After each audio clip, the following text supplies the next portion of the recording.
발명기술 교육과정 및 운영의 실제라는 제목으로 박세근 선생님 나오실 때 큰 박수 부탁드립니다.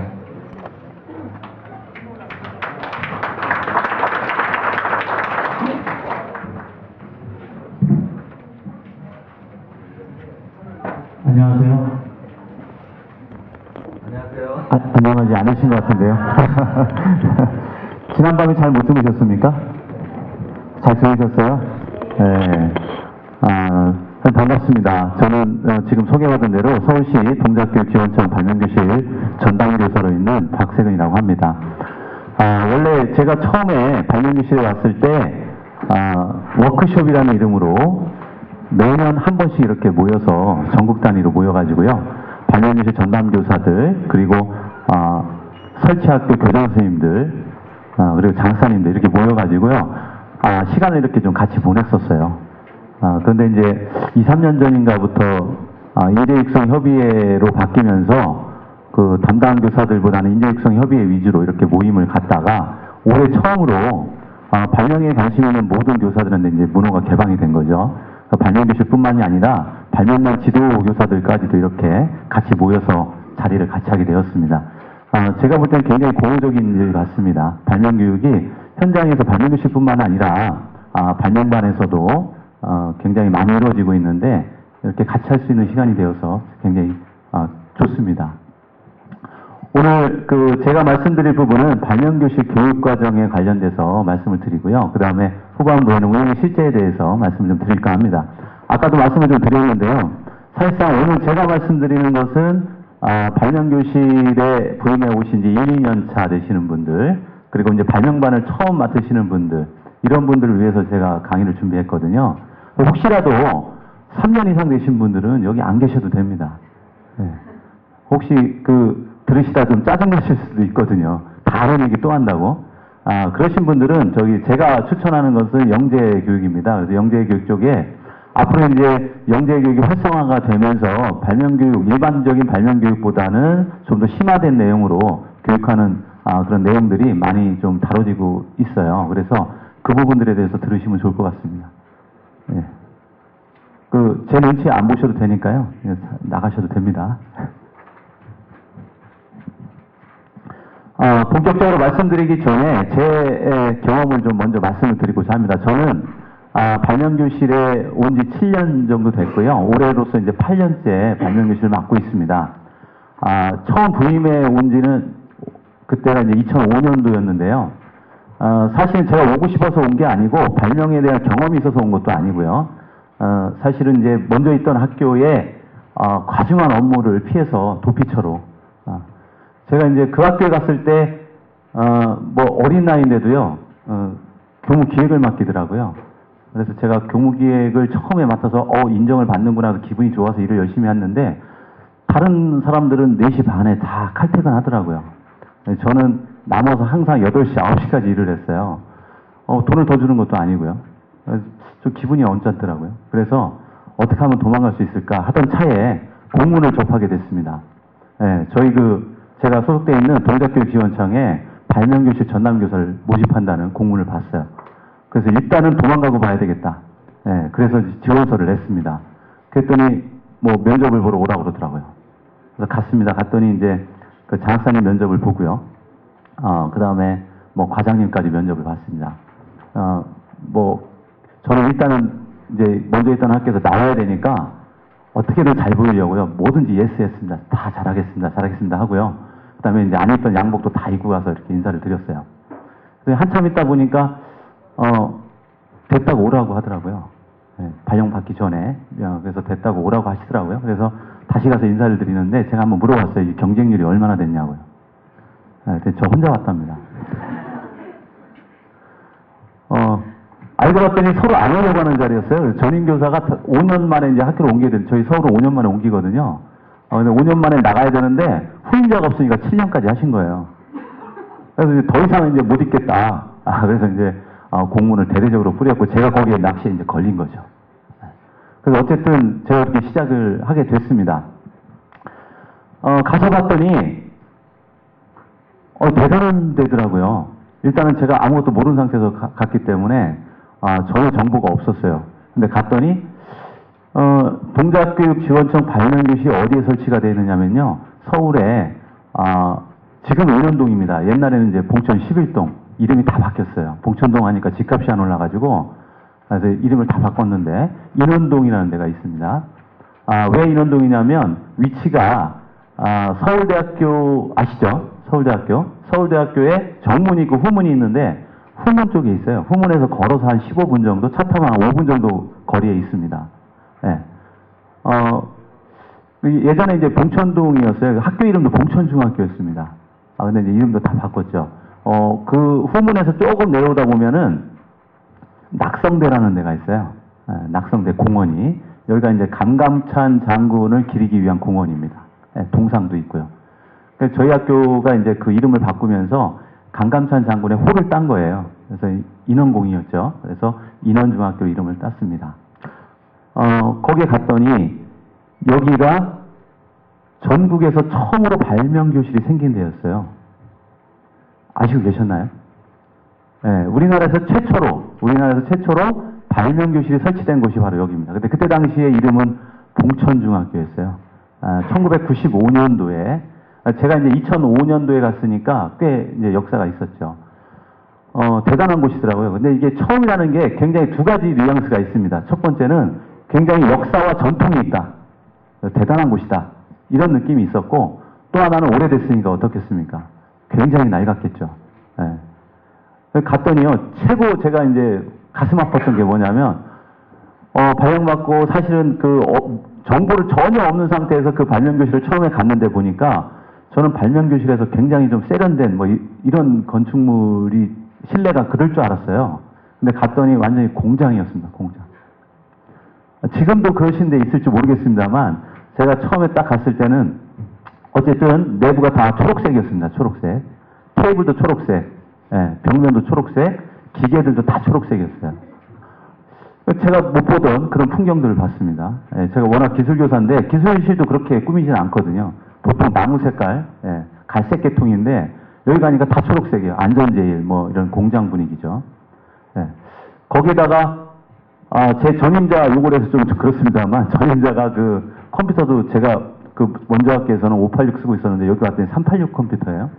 그리고 그 인쇄를 하는데 버튼을 누르면 한 15초, 15초에서 20초를 기다려야 인쇄가 돼요. 막 이럴 정도로 굉장히 낙후되어 있는 그런 곳이었습니다. 그것뿐만이 아니라 제가 이제 그런 걸 못 참아요. 그래서 처음에 가가지고 아무래도 이제 청소를 좀 해야 되겠다 하고선 쭉 하는데 한 달 동안 청소를 했어요. 전임자가 성격이요, 버리지 못하는 성격. 아시죠? 예. 요만한 것도 버리지 않습니다. 하다못해 모터 이렇게, 사시면은 그 모터 빼고 나면 깍 있잖아요. 박스.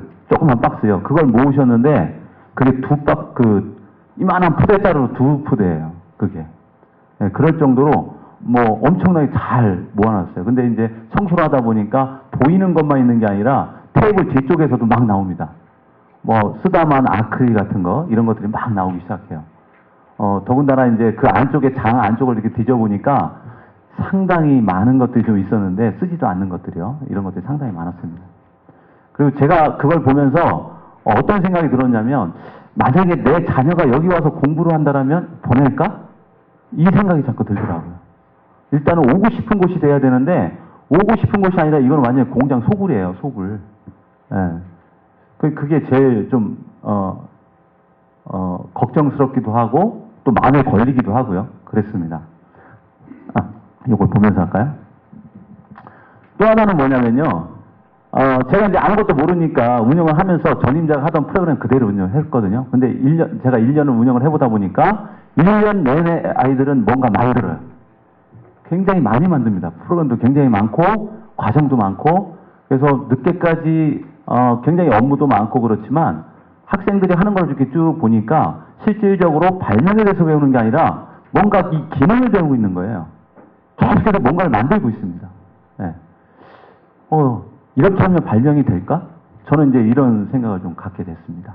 네. 자, 지금 얘기한 게 두 가지. 하드웨어적인, 그리고 그 발명 교육에 대해서 내용적인 거. 이 두 가지가 일단은 의문점이 좀 들었습니다. 그리고 이제 또 하나는 뭐냐면 학교에서 제가 그 발명교실을 운영하다 보니까 본의 아니게 왕따를 당하더라고요. 그 경험하신 분 계실지도 모르겠습니다. 갔더니 학교에서도 별로 섞어주진 않아요.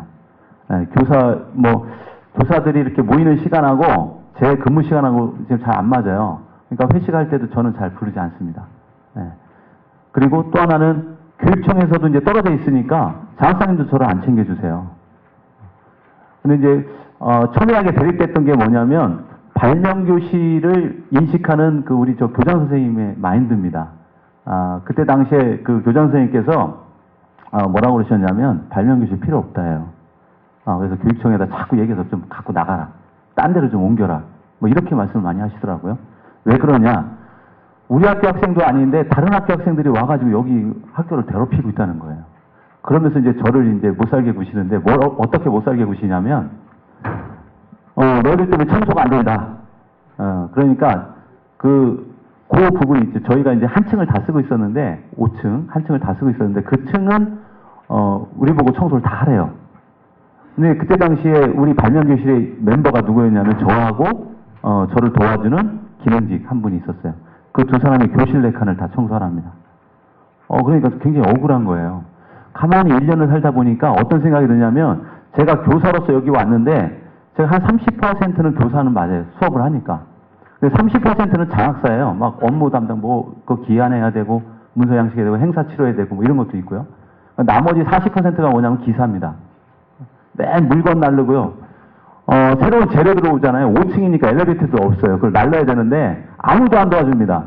예, 기능기가 둘이서 그냥 막 5층을 어떨 때는 이제 재료가 한꺼번에 들어오니까 5층을요. 그 옮기느라고 10번을 왔다 갔다 합니다. 그 뭐 다리도 풀리고 막 이런 좀. 근데 보고도 안 도와줘요. 예. 굉장히 서럽더라고요. 1년 동안. 혹시 저랑 같은 동병상련이신 분들 많으실지도 모르겠어요. 예. 굉장히 서럽더라고요. 그래서 제가 발명교실에 가서 1년 동안 지내고 난 다음에 느낀 거, 이 3가지입니다. 하드웨어도 문제고, 소프트웨어도 문제고, 그 다음에, 교사로서 그 주변, 교감선생님, 관리자들, 장학사님과의 관계도 문제입니다.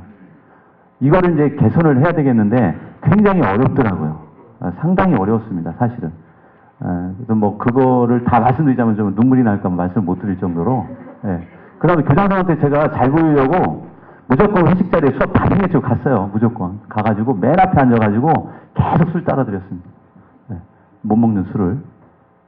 예. 그랬더니 그렇게 하고서 한 3, 4개월 지나니까 교장선생님이 이제 적극적으로 도와주시기 시작했어요. 예. 그 다음에 이제, 또 쓰는 방법이 뭐냐면, 보니까 강사들이 다, 외부 선생님들이 오세요. 저는 이제 전담이고, 강사 선생님들이 오시는데, 이 강사 선생님들을 우리 학교 교사로서 몇 명을 포섭을 했어요. 그래가지고 한 5분 정도를 포섭을 해서 강의를 맡겼습니다. 그랬더니 이제 그분들이 저랑 이제 운영을 같이 하죠. 그러니까 제 편이 돼주시는 거예요. 그러면서 분위기가 반전이 좀 되고요. 그 다음에 이제 이럭저럭 하다 보니까 성과가 잘 났습니다. 그러고 나니까 학교에서도 좋아해요. 7년 동안 제가 발명교실 운영 우수학교로 해가지고 3번이나 표창을 받아서 서울시 교육감 표창을요. 예. 그러니까 좋아해요. 학교도 이제 도움이 된다는 거죠. 예. 그러면서 이제 관계 개선을 자꾸 해나가기 시작을 했습니다. 어쨌든 제가 이런 말씀을 드리는 거는 뭐냐면 처음 맡으시는 분들이 가장 애로사항이 이 3가지가 아닌가라는 생각이 듭니다. 예. 저는 이제 관계 얘기는 했고 하드웨어를 어떻게 했느냐면 제가 가자마자 안 되겠다. 이거 시설을 바꿔야 되겠다. 마침 발명교실 선진화 사업 있었죠. 그 선진화 사업인가요? 현대화 사업이죠. 현대화 사업을 했는데 제가 이제 2005년도에 가서 2006년도에 사업 그 계획서를 제출을 했는데 떨어졌어요. 그 다음에는 더 꼼꼼하게 작성을 해가지고 그 다음에 했더니 2007년도에 됐습니다. 그 2007년도에 1억 원을 받았어요. 특허청에서. 그리고 저희 운영비 우리 장학사님한테 상의해가지고 돈이 좀 모자르니까 1,000만 원 쓰겠다 그랬더니 좋대요. 그래서 그거 하고 학교에서 좀 더 받고 해가지고 1억 1,500을 가지고 교실 4칸을 완전히 다 재개조를 했습니다. 그 전에 있던 거 다 버리고 아주 현대식으로 다 바꿔놨습니다. 그랬더니 굉장히 좋은 일이 생겼어요. 그 전에는 아이들만 맡기고 그냥 가셨던 학부모님들이요. 이제 모임 장소가 생긴 거예요. 거기서 모여가지고 이제 잡담을 하기 시작을 합니다. 그러면서 그 서로 이제 뭐 이렇게 정보를 교류를 하면서 발명교실 얘기를 많이 하는 거예요. 그러니까 도움이 된다, 어쩐다, 뭐, 거기다 무료로 해주니까 또 좋겠죠. 기회는 이때다 싶어가지고요. 상장을 받은 것들 있죠. 학생들이, 발명교실 학생들이 상장 받은 거. 요만한 거라도 있으면 다 이제 액자에다 넣어가지고 그 장소에다 다 걸어놨어요. 그랬더니 이제 자극을 받기 시작을 합니다. 그러면서 이제 저한테 상담을 요청합니다. 우리 아이도 이렇게 하면은 이런 상을 받을 수 있겠습니까? 당연히 있습니다. 예. 그걸로 이제 꼬시기 시작했어요. 그랬더니, 그 다음에는 학부모님들이 마음을 바꾸기 시작하고 학생들을 적극적으로 이제 보내기 시작을 해요. 예. 그러면서 이제 좀 관계 개선이 좀, 학부모의 관계 개선도 되고, 학생들도 학부모를 잘 이제 설득을 시키니까 학생들도 이제 잘 나오기 시작합니다. 예. 그런 부분들. 그리고 이제 소프트웨어 부분적인 것은 제가 이제, 그때 당시에 교육대학원을 다녔었는데, 제가 발명교실에서 근무하기 시작하면서 이제 관심거리가 생겼어요. 아까도 말씀드렸지만, 도대체 이 발명교육을 하는데 다 공작교육만 하고 있더라는 거죠. 그래서 이걸 어떻게 하면 개선할 수 있을까, 이런 생각을 가지고, 그때 당시에는 발명교육과정이라는 얘기도 별로 없었어요. 그래서 발명교육과정에 대해서 좀, 나름대로 생각을 좀 많이 하게 됐습니다. 석사 논문을 준비하면서, 어느 정도 이제 틀이 잡혔고요. 그래서 서울 지역을 대상으로 해서 실태조사도 하고 뭐 이렇게 했습니다. 그 내용을 가지고 2007년도에 그 교원 연구 발명교육 연구대회 있죠. 거기에 이제 제가 나름대로 생각하는 발명교실의 교육과정 이걸 가지고 응모를 하게 됐습니다. 또 운 좋게도 제가 이제 거기서 금상을 받았어요. 2007년도 자료에 보시면 제가 금상 자료에 제 논문이 올라가 있을 겁니다. 오늘 말씀드리는 것도 사실은 그 부분들을 좀 말씀을 좀 드릴 거고요. 어쨌든 소프트웨어를 좀 개선을 좀 시켰습니다. 근데 초반에는 사실은 좀 실패도 많이 했어요.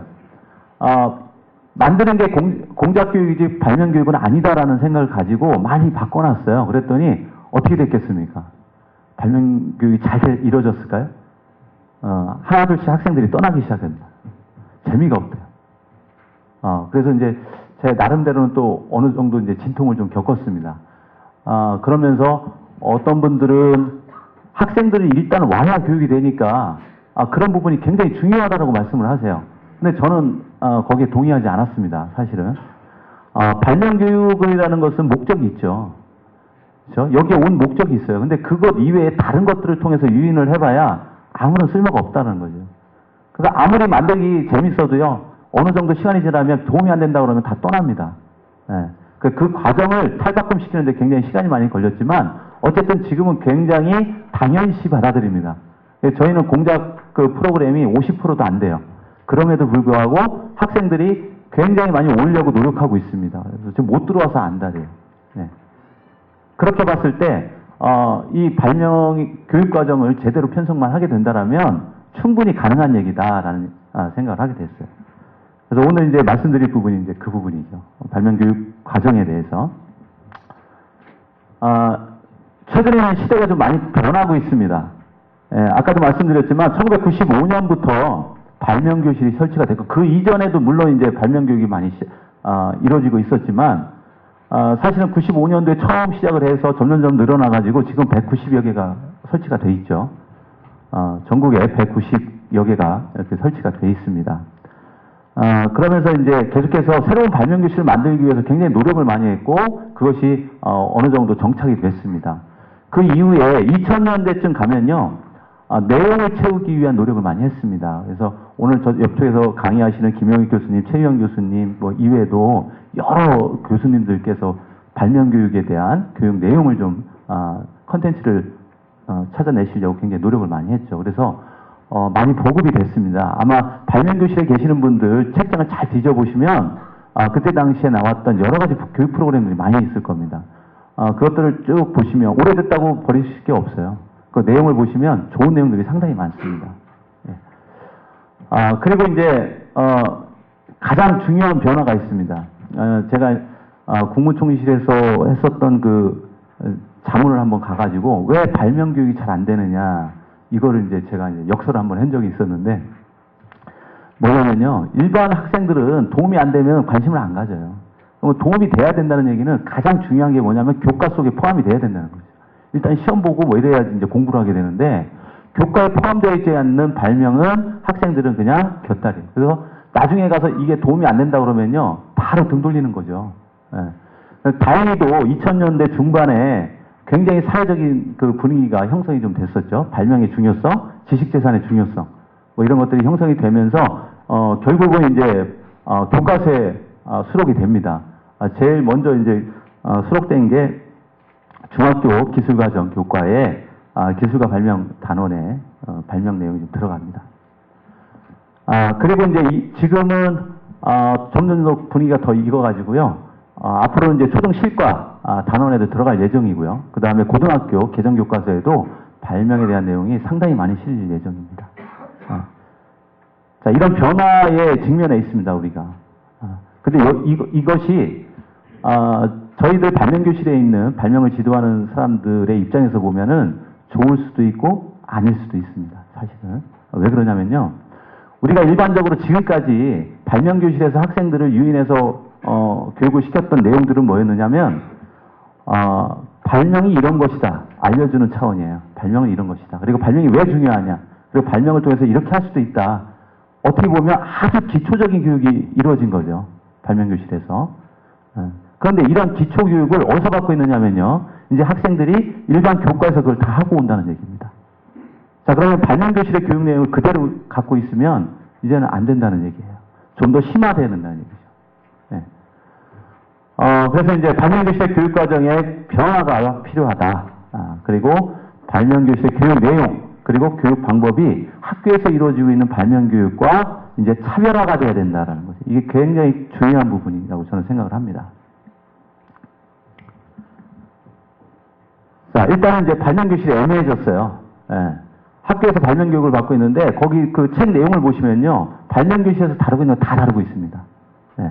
지식재산권도 있고, 발상법도 있고, 뭐 발명의 역사, 뭐 기초적인 거, 이런 것들 다 다루고 있습니다.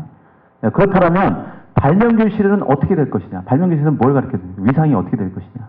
이 부분에 대해서 한번 생각을 해봐야 될 거고요. 그 다음에 이제 교육과정이죠. 어떤 내용으로 담보해야 될 것이냐. 자, 이러한 그 굉장히 커다란 문제가 있는데, 현실적으로 봤을 때는 발명교실이 서울 지역, 또 이제 뭐 수도권 지역, 그리고 대도시 지역, 그리고 일반 그 농촌 지역이나 뭐 이런 그 변두리 쪽에 있는 학생들을 모을 수 없는 뭐 이런 부분들에 있어서 굉장히 큰 차이가 좀 보입니다. 예산도 그렇고 운영도 그렇고요.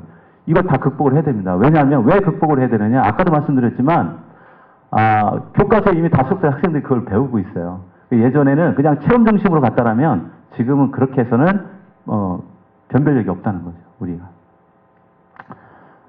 잘못하면 발명교실 필요 없다는 소리도 나올 수도 있어요. 여기서 우리의 위상을 좀 다시 살필 필요가 있습니다. 발명교실 교육과정에서 말씀을 좀 드릴게요.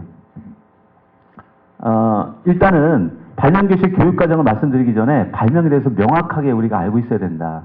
제가 이제 대학원 다니는데 제가 발명교실에 있다는 거 알고요. 우리 저 지도 교수님이 저한테 질문을 했어요. 한 6개월 됐을 때입니다. 발명교사 된 지 6개월 됐을 때. 갑자기 사람들 많은 데서 저를 딱 지목하시더니 발명이 뭐야? 이렇게 물어보시더라고요. 근데 갑자기 머릿속이 하얘지는 거예요. 6개월 동안 가르치고 있었는데 발명이 뭔지도 모르겠는 거예요. 그래서 어렴풋이 생각나는 게 그 특허법에서 뭐 자연법칙을 이용한 기술적 사상의 창작에서 고도의 것이다. 이게 생각이 나더라고요. 그래서 그걸 말씀을 드렸더니 근데 그게 그래서 뭔데? 이렇게 말씀하시더라고요. 예, 굉장히 애매하더라고요. 발명 교육을 하는 사람들이 발명을 모르고 있다? 이거 참 문제가 아닌가. 그래서 저는 이제 오늘 말씀드리는 게 발명에 대해서 명확하게 좀 뭔가 인지를, 그러니까 이 뜻을 알아야 된다는 얘기가 아니라 발명 자체에 대한 인지를 좀 하고 계셔야 되지 않을까. 그래야 발명 교육이 되는 거니까요. 발명은요, 이건 좀 제가 이제 논문에 썼던 얘기인데, 미국의 드보아라는 사람이 있습니다. 이 사람이 잘 알려져 있지 않은 사람인데요. 이 사람이 발명을 정의를 이렇게 내렸습니다. 뭐 다른 데서도 이렇게 정의를 내렸지만 저는 제 생각으로는 위쪽에 더 포괄적이지 않는가 이런 생각 때문에 오늘 좀 말씀을 드릴까 합니다. 발명은 예전에는 존재하지 않았던 무엇을 산출하기 위해서 시간을 두고 구체적이죠. 지식과 경험을 통해서 그걸 잘 결합을 해서 새로운 것을 창조하는 그런 정신적인 과정입니다. 그래서 이제 이것이 어떤 물리적 형태로 나타나기도 하고 사회적 형태, 정신적 형태로도 나오는 거죠. 근데 우리나라에서는 이렇게 사회적 형태나 뭐 정신적 개념 뭐 이런 쪽은 얘기가 된 게 별로 없어요. 그래서 많이 얘기되는 것이 어떤 물질적인 거나 아니면 방법적인 거 이렇게 얘기를 많이 하는데 사실은 이 드보아라는 사람은 어떤 가설이나 이론 또는 뭐 제도 같은 거 있죠. 의료보험이나 뭐 이런 것도 하나의 발명품이라고 보는 겁니다. 네. 제가 생각할 때는 이게 더 합당한 것 같아요. 뭐 특허청이나 한국학교 발명협회에서는 발명이나 지금까지 없었던 어떤 물건을 새로 만들어내거나 새로운 생각과 발상을 신기술로서 인간 생활을 이롭게 하는 것이다. 네, 창작 기술이다. 뭐 다 비슷한 얘기죠. 특허법에서 하는 얘기들은 뭐 다들 알고 계실 겁니다.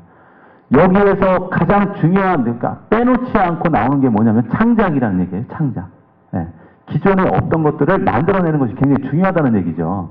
네. 자, 이게 저는 굉장히 중요한 개념이라고 생각을 합니다. 이전에 없었던 걸 만들어내는 거예요.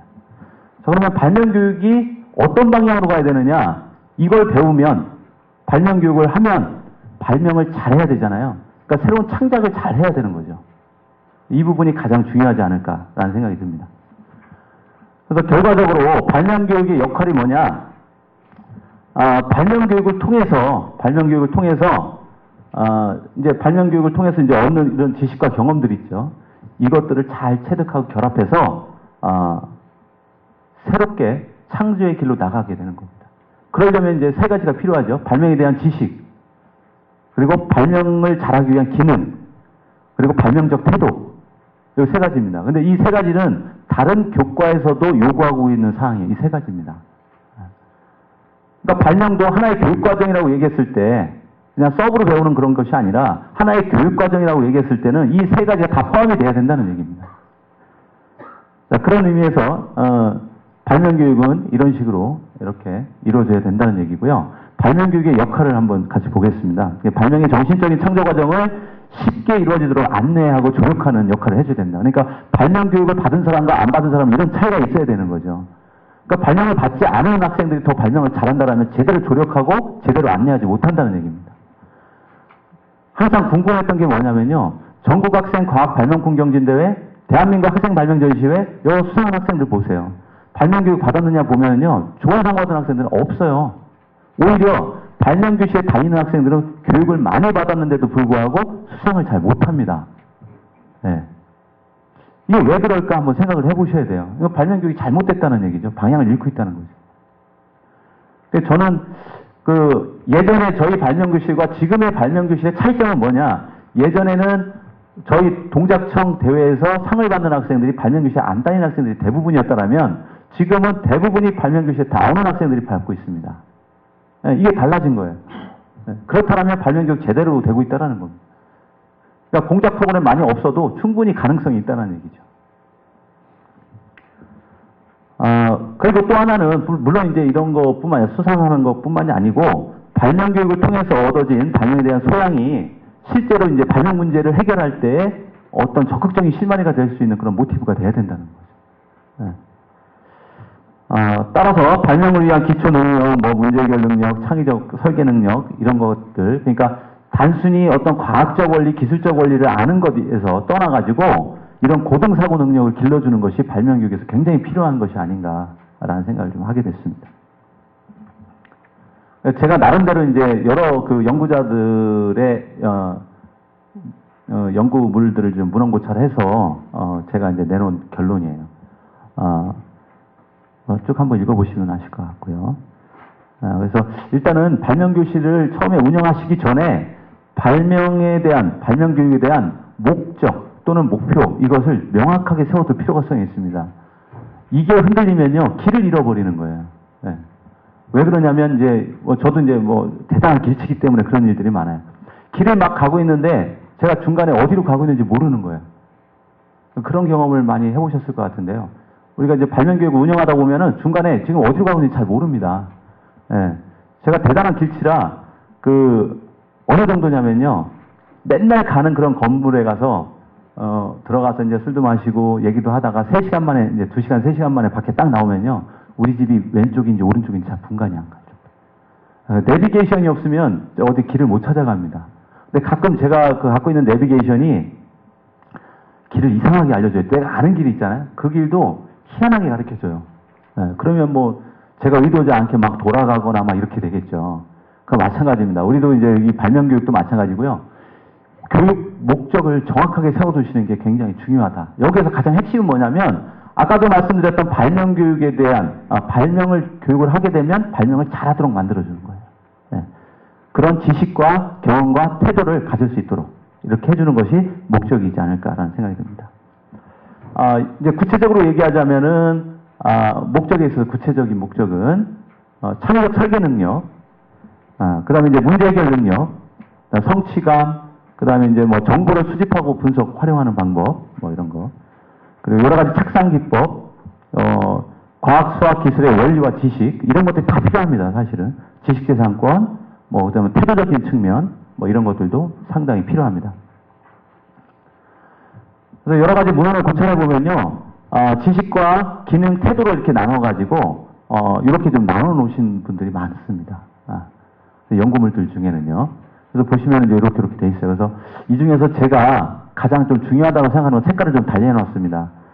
정보 수집, 분석, 활용하는 능력. 이게 저희들이 검색을 많이 하게 되잖아요. 그죠? 그래서 어떤 아이디어를 낼 때 검색을 상당히 많이 하게 됩니다. 그래서 이런 능력들이 굉장히 필요하고요. 그 다음에 이제 지식재산권, 뭐 특허 출원과 관련된 거, 그 다음에 어떤 아이디어를 낼 때 기술적 지식, 과학적 원리와 지식, 그 다음에 문제 해결, 뭐 창의적 설계 과정, 아이디어 창출, 착상 기법, 뭐 이런 것들이 제가 이제 단연간 이렇게 교육을 하다 보면은 굉장히 중요한 요소가 아니냐. 이런 것들을 길러주면 발명 잘할 수 있다는 거죠.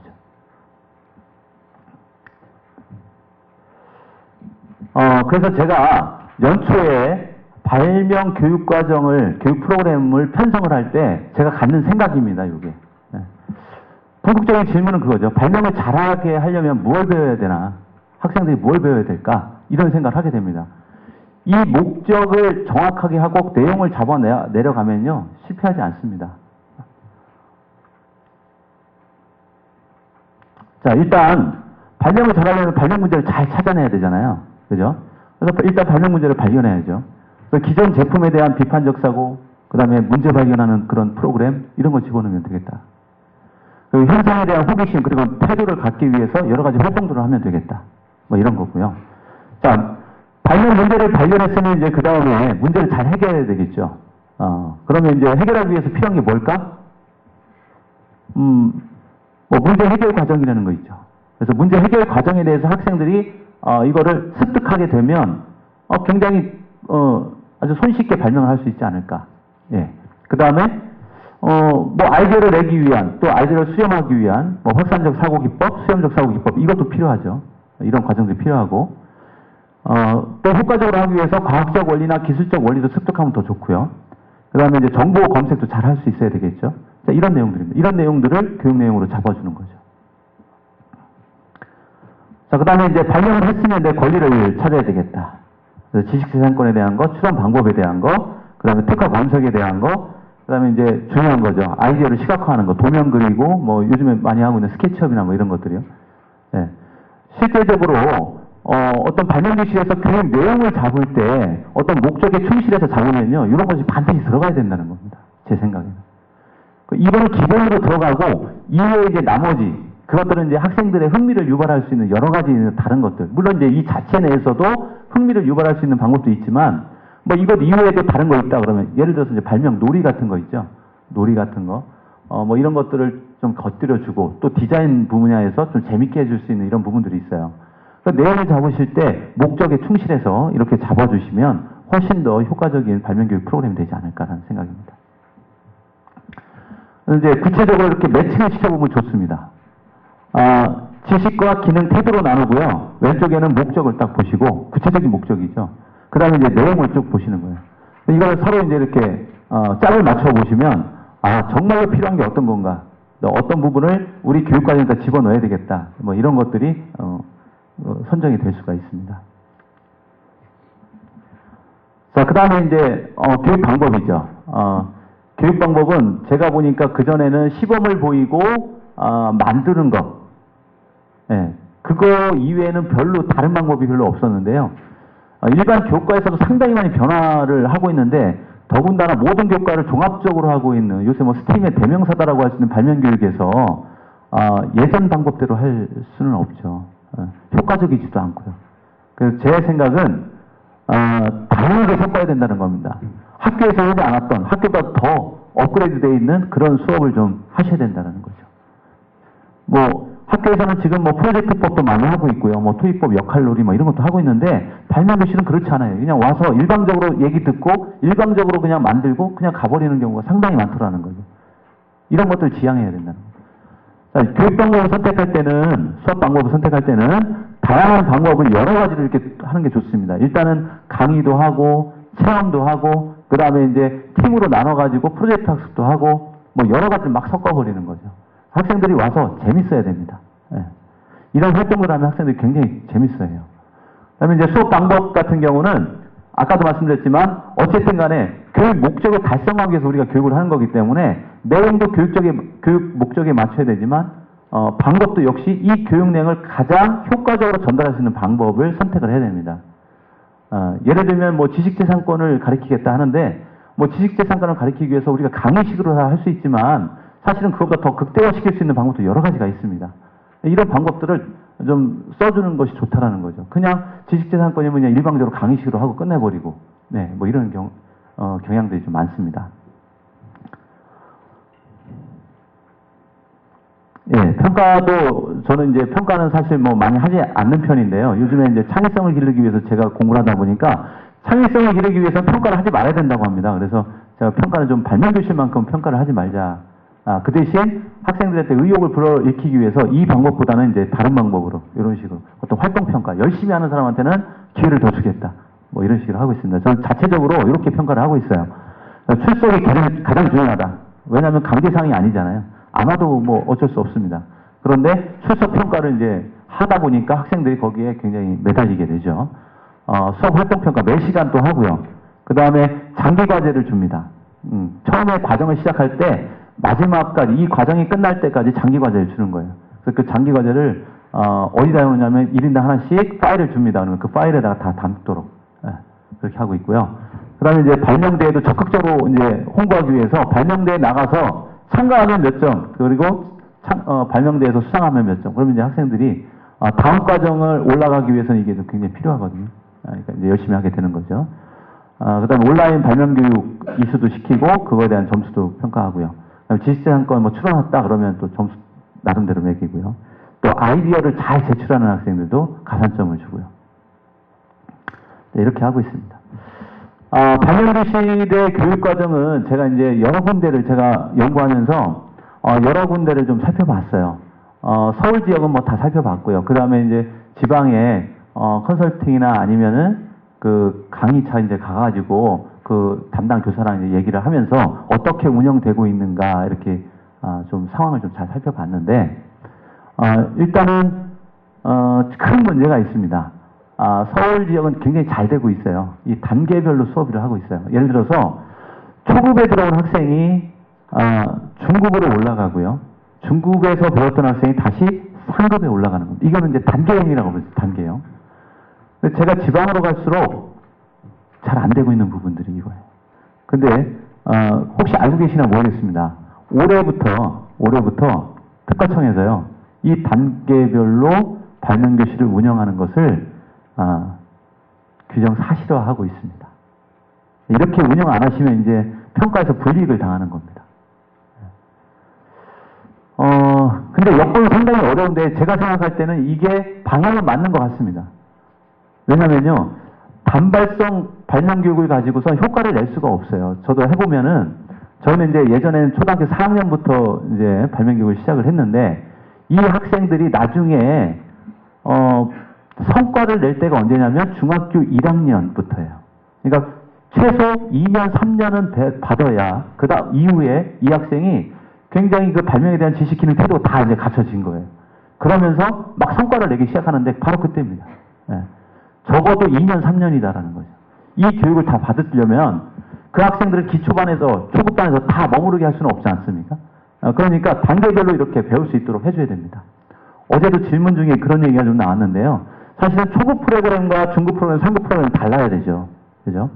예. 이런 단계로 형성을 해가지고 학생들이 지속적으로 발명에 대한 관심, 그리고 배울 수 있는 기회를 제공을 해주는 것이 굉장히 중요하다고 봅니다. 그래서 보니까, 많이 운영되고 있는 형태를 제가 소개를 좀 드리면, 2년 과정인 거예요, 이거는. 2년 과정인데, 1년째 1학기에 하면 한 10번 정도 수업을 하는 겁니다. 그러면 한 번에 이제 2시간씩 해가지고 20시간 정도 되는 거죠. 초급을 이렇게 이제 마스터를 하는 거예요. 그럼 이 학생들이 2학기 때 중급 과정으로 올라가는 거죠. 중급 과정에서는 또 역시 10번의 수업 이렇게 하면은 초급 중급이 끝나는 거고요. 그 다음에 이제 2년째 돼가지고는 연간 과정으로 해서 3급 과정 20회니까 40시간이죠, 연간. 요 시간은 아마 최근에 학교로 운영 가이드 나갔죠. 그 시간하고 거의 맞아 떨어질 겁니다. 네.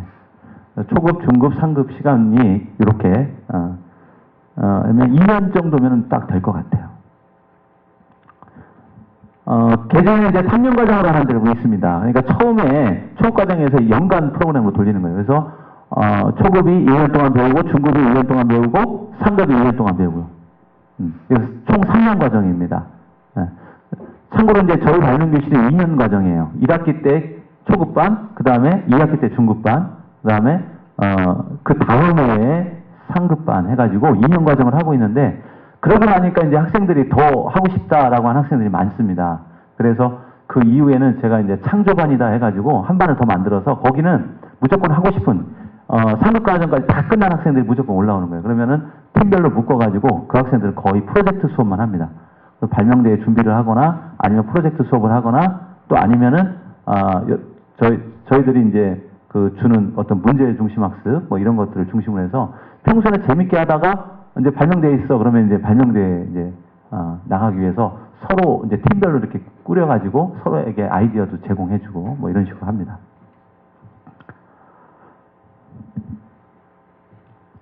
예, 요거는 이제 서울 사례예요. 서울에는 아예 규정 사실화 되어 있습니다.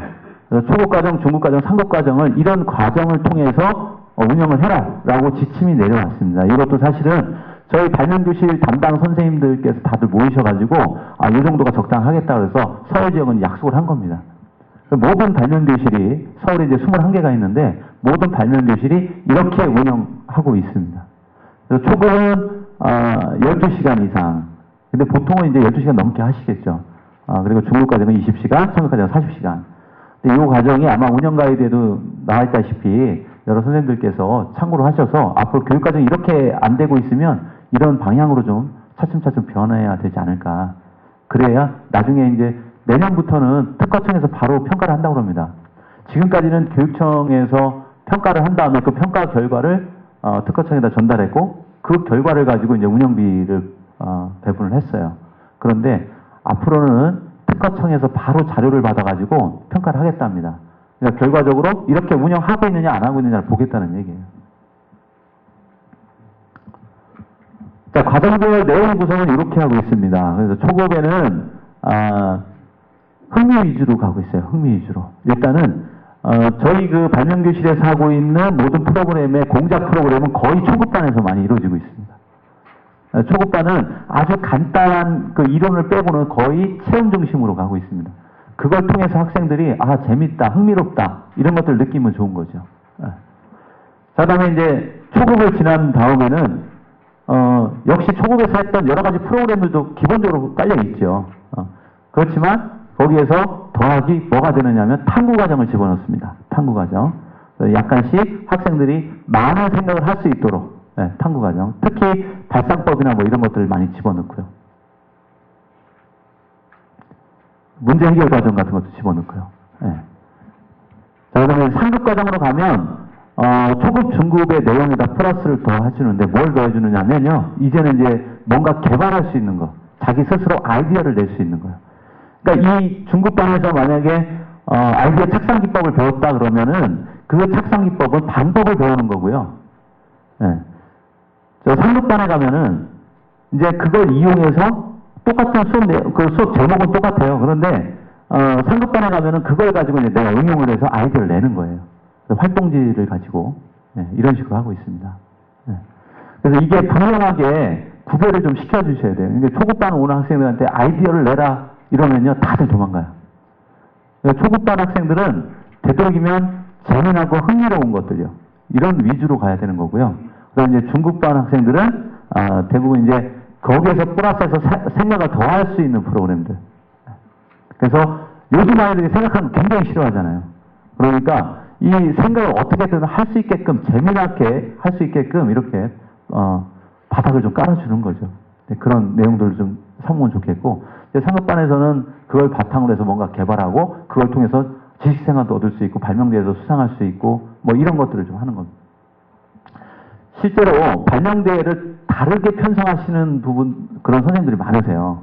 발명대회를 그 교육과정 이외에 다른 시간에 하시는 분들이 상당히 많으신데 저는 그렇게 하지 않습니다.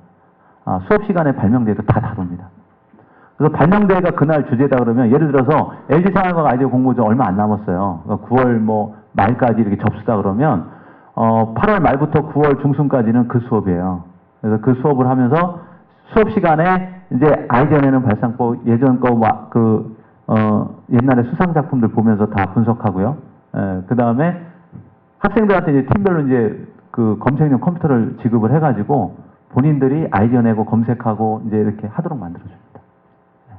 수업 시간에 하는 거예요. 수업 시간에. 그리고서 그 수업 시간에 나온 결과물을 가지고 바로 발명대회에 나가는 거죠. 그걸 따로 너희들 언제 발명대회 있으니까 그거 발명대회 준비해 갖고 와라. 그거 제출해라. 예전에도 그렇게 해봤는데요. 거의 뭐 없습니다. 관심 있는 몇 명 빼고는 안 해갖고 오는데 수업 내용이 그 자체니까 모두 다 할 수 있는 거예요. 지식생활도 마찬가지입니다. 무료별이 내일 그 서류들이 뭐뭐다 이렇게 알려주는 것보다 그 수업 시간에 다 하는 거예요. 다 작성하고 그 다음에 필요한 서류들은 나중에 띄워와라 해서 그걸 묶어가지고 담당 선생님이 그냥 보내버리셔도 됩니다. 아니면 개별적으로 보내라고 해도 되고요. 그러니까 수업 시간에 모든 것이 다 이루어질 수 있도록 이렇게 편성을 하시면 다르게 시간 내서 하실 필요가 없어요. 네.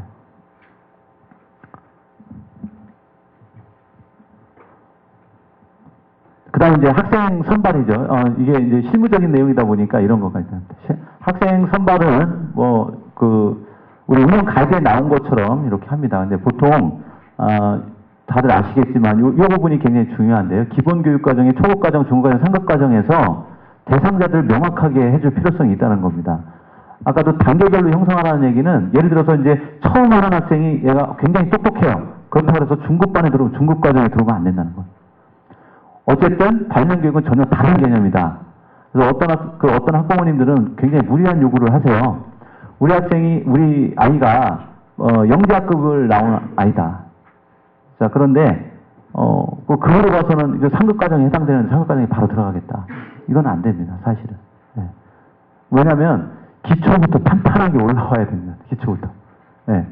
그래서 저희들 같은 경우는 초급과정은 신청학생을 대상으로 뭐 추천하거나 선발하거나 하고요. 중급과정은 기초과정 수료자만 올 수가 있는 거예요.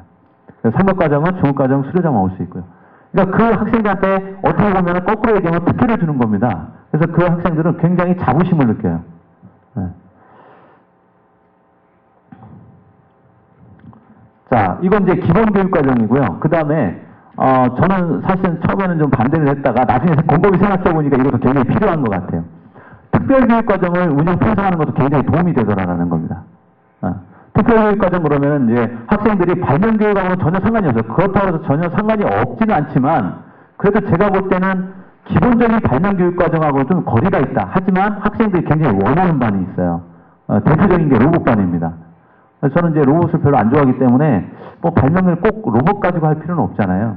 그래서 발명만 가르쳐도 지금 시간이 부족한데 무슨 로봇이냐 이렇게 생각을 했다가 학생들이 굉장히 폭발적인 반응이 있더라고요. 그래서 로봇반을 따로 편성을 합니다. 이렇게 편성해서 발명 교육과정하고는 전혀 상관없이 운영을 하는 거죠. 네. 이 학생들은 이제 로봇반에 들어가면 로봇만 배우는 겁니다. 네, 이 학생이 이 로봇을 배워서 나중에 로봇 대상으로 해서 발명을 할 수도 있는 거니까요. 이런 과정을 특별교육과정이라고 합니다. 그래서 제가 조사를 해봤더니 대부분 이런 반들이 좀 있어요. 로봇반, 특허반. 네, 특허반은 특허를 내는 것을 전문적으로 하는 반입니다. 그러니까 발명 교육의 어떤 한 부분이기도 하지만 사실 이걸 특화시킨 반이죠. 아이디어를 내고 그거에 대한 전체적인 실제로 학생이 특허를 내려면 굉장히 복잡한 것들 많이 알아야 되거든요. 근데 이걸 전문적으로 배우는 반이고요.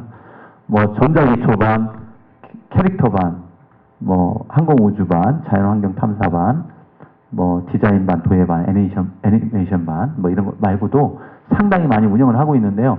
이거는 제가 그 운영을 하다 보니까 학생들 유인책으로 상당히 좋습니다. 저희는 이제 방학을 이용해서 여름방학, 겨울방학을 이용해서 로봇반을 운영하고 있는데 그리고 이제 특허반하고요. 두 가지를 운영하고 있는데 상당히 폭발적입니다. 학생들이 관심을 갖게 되는 계기로서는 또 굉장히 좋은 것 같아요. 그리고 이제 기타 교육 과정으로서는 이제 일일 발명 교실, 요거는 학생의 특별 과정이 아니라 그것 이외에 또 다른 과정이다. 그래서 기타 교육 과정이라고 합니다. 운영 가이드에 보시면 이런 용어로 다 쓰여 있을 겁니다. 기본 교육 과정 이외에 발명에 대한 기본 교육 과정 이외에 특별 교육 과정이 있고요. 그 다음에 그것 이외에 이제 기타 교육 과정이 있는 거죠. 기타 교육 과정. 여기는 일일 발명 교실. 그래서 학교에서 이제 접수를 받아가지고 하루 와서 이제 체험하고 가는 거. 가족 발명 교실은 가족이 함께 하는 거. 또 이제 뭐 여러 가지 이제 체험 교실 개설을 하고 오고 싶은 사람들 와서 좀 체험하도록 하는 것. 뜨거운 감자로 요새 대두되고 있는 토로 발명 교실. 요거는 잠깐 쉬었다가 말씀을 다시 한번 드리도록 하겠습니다.